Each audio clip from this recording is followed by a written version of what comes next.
Ito yung magiging snack natin ngayong araw. Hot cake. Ang ingredients natin, gatas, kondensada,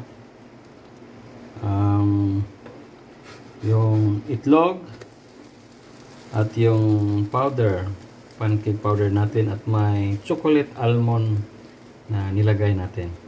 So masarap to sa ating snack. So kita nyo guys, ito yung ano natin, ha? May almonds to, oh. Kita niyo yung almonds. Sarap nito kainin, snack, at saka may juice o di kaya yung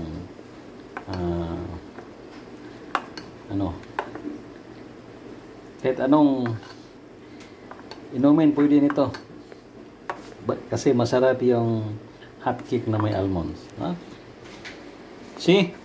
Ang sarap ng ating snack ngayon.